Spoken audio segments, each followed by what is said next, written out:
உங்கள் favourite TV ஷோக்களை இனி miss பண்ண தேவையில்லை. ZEE5 இல் முற்றிலும் இலவசமாக காணுங்கள். இங்கேயும் எப்பொழுதும். எங்க வீட்ல எல்லாரும் உன்னை பத்தி தப்பா நினைக்கிறாங்க. சந்தர்ப்ப சூழ்நிலை தான் அவங்கள தப்பா பேச வச்சிருக்கு. அதுக்காக உன்கிட்ட நான் மன்னிப்பு கேட்டுக்கிறேன்.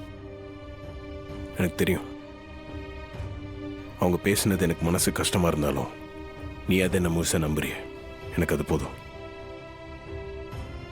எனக்காக நீ இவ்வளோ பேசினது எனக்கு சந்தோஷமா தான் இருந்துச்சு.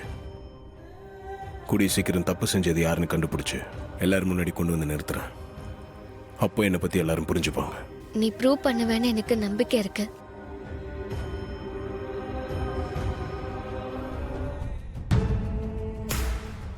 மகேஷ், வாங்க வாங்க வாங்க, உள்ள வாங்க.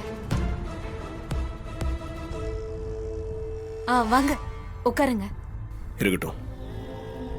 மண்டபத்தில் எதுக்கு போய் சொன்னீங்க? நானும் உங்களை கட்டையில் அடிச்சேன். நீங்களும் ரேவதியை லவ் பண்றது தெரிஞ்சு உங்க கல்யாணத்துக்கு நான் ஹெல்ப் பண்ணணும் தானங்க நினைச்சேன். என் மேலேயே பழி போட்டீங்க. சார், அது வந்து இவன் பொய் சொன்னது தப்புதான் சார். நீங்க இவனை கட்டையால அடிக்கலன்னு எனக்கு நல்லாவே தெரியும். அப்புறம் ஏங்க அவர் பொய் சொன்னாரு? அதால மண்டபத்தில் எவ்வளவு பிரச்சனை ஆச்சுன்னு உங்களுக்கே தெரியும்ல. என் மேல அவ்வளவு நம்பிக்கை வச்சிருந்தாங்க. அதெல்லாம் ஒரே நிமிஷத்துல ஒண்ணு இல்லைன்னு ஆக்கிட்டாரு. சார், நாங்களா பழி போடல சார், போட சொன்னாங்க. பழி போட சொன்னாங்களா?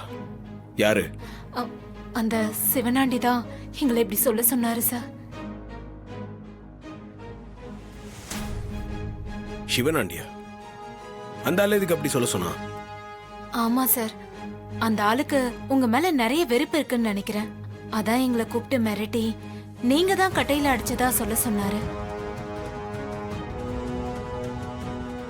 சரிங்க, அந்த ஆளு சொல்ல சொன்னா நீங்க அப்படியே சொல்றீங்களா? சாரி சார், எங்களுக்கு வேற வழி இல்ல. அவரு மிரட்டினாரா, அதனாலதான். மிரட்டினானா? அவன் எதுக்கு உங்களை மிரட்டுறான்? அவர் சொல்லித்தர மாதிரி நாங்க சொல்லலன்னா எனக்கும் இவனுக்கும் கள்ள தொடர்பு இருக்கிறதா சொல்லி எல்லாரையும் நம்ப வச்சிருவேன்னு மிரட்டினாரு சார். இவன் எனக்கு பையன் மாதிரி சார். இவனோட அப்படி என்ன சேர்த்து பேசுவேன்னு சொன்னதும் நான் ரொம்ப பயந்துட்டேன் சார். சார், அவர் உங்க ஊர்ல பெரிய புள்ளி. அவர் சொன்னா உங்க ஊரே நம்பும். ஏ, சாமுண்டீஸ்வரி ரேவதி கூட நம்புவாங்க. அப்புறம் இந்த கல்யாணம் நடக்காமலே போயிடும் சார். அதனாலதான் வேற வழி இல்லாம போய் சொன்னோம்.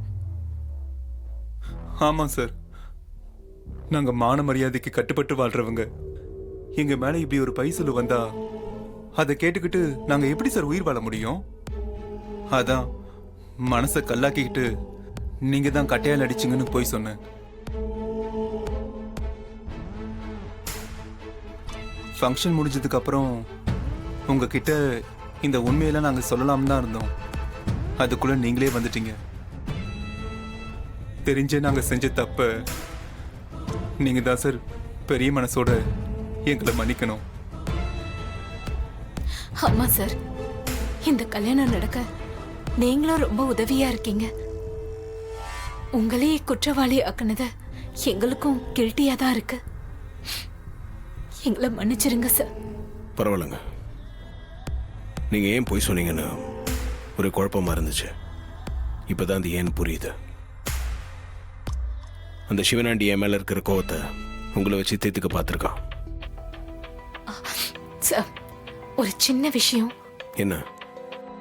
நாங்க சொன்ன இது எல்லாத்தையுமே சிவனாண்டி கிட்ட கேட்றாதீங்க சார். அப்புறம் அதுக்கும் அவர் எங்க மேல கோவப்பட்ட ஏதாவது செஞ்சாலும் செய்வாரு சார்.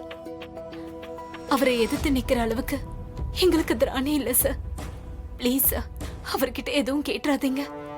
ஆமா சார், அவருக்கு தெரிஞ்சா எங்க உசுறு எடுக்க கூட தயங்க மாட்டாரு. நீங்க தான் சார் இந்த விஷயத்துல இருந்து எங்களை காப்பாத்தணும். கவலைப்படாதீங்க, அந்த ஆள்கிட்ட எதுவும் கேட்க மாட்டேன். எனக்கு டவுட் இருந்துச்சு, அதை கிளியர் பண்ணிக்கலாம் தான் வந்தேன். சரி, நான் வரேன். சொல்லுமாயா, என்ன விஷயம்? அந்த டிரைவர் என்ன பார்க்க வந்திருந்தான். அவன் எதுக்கு அங்க வந்தான்? அவன் மேல பொய்யா பழி போட்டிருந்தோம்ல அத பத்தி கேட்க தான் வந்திருந்தான். அப்ப நீ உண்மையெல்லாம் சொல்லிட்டியா? வெட்டி போட்டாலும் நான் உங்களை பத்தி சொல்வேனா? நான் எதுவுமே சொல்லல. பின்னாடி இருந்து அடிச்ச ஆளு உங்கள மாதிரியே இருந்ததால தான் அப்படி சொன்னேன்னு சொல்லி மகேஷ் சமாளிச்சிட்டான். கவலைப்படாதீங்க, நாங்க என்னைக்குமே உங்களை காட்டி கொடுக்க மாட்டோம். ஆனா ஒண்ணு சார். என்ன சொல்லு? அவன் ரொம்ப புத்திசாலி. நாங்க உங்களை பத்தி அத சொன்னோம் இத சொன்னோன்னு ஏதாவது தப்பு தப்பா எங்களை பத்தி சொல்லி உங்க வாயில இருந்து உண்மையை வரவழைக்க பாப்பான்.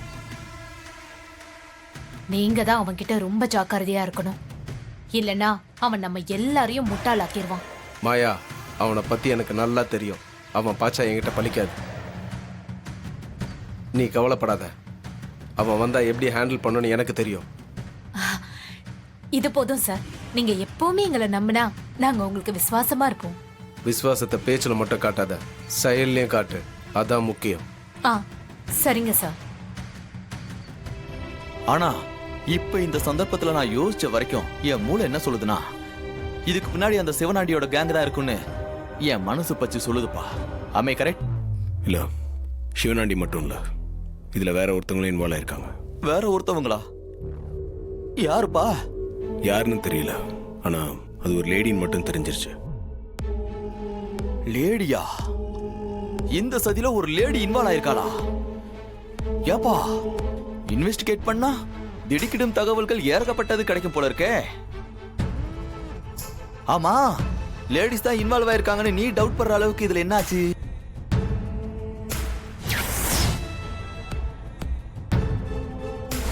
ஃபேன் ஓடிட்டு இருக்கும்போது அது பக்கத்துல போக கூடாது, அதை தொடவும் கூடாது.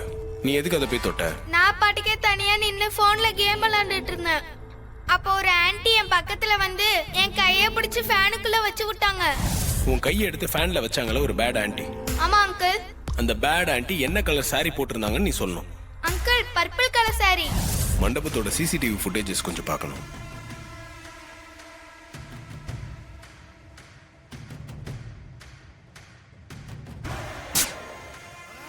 இப்ப பவர் வந்துடும் சார். சரி, ஜெனரேட்டர் ஆன் பண்ண சொல்லுங்க. அது இப்ப செக்யூரிட்டி ஆன் பண்ணிடுவார் சார். சரி வாங்க சார், நம்மளே போய் சொல்லலாம் வாங்க. சார், ஜெனரேட்டர் ஆன் பண்ணதுக்கு சார். அங்க யாரோ மெயின் ஆஃப் பண்ணி வச்சிருந்தாங்கன்னு ஆன் பண்ணிட்டே இப்ப பவர் வந்துருச்சு.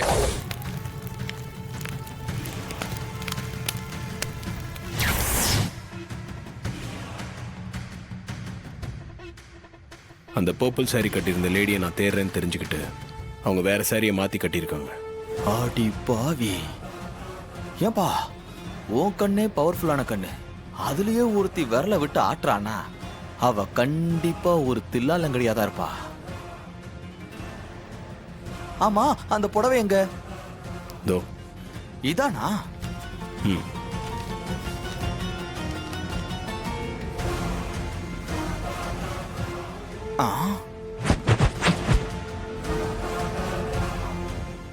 ஜீ5 ஆப்பை டவுன்லோட் செய்து அனைத்து எபிசோடுகளையும் இலவசமாக பாருங்க.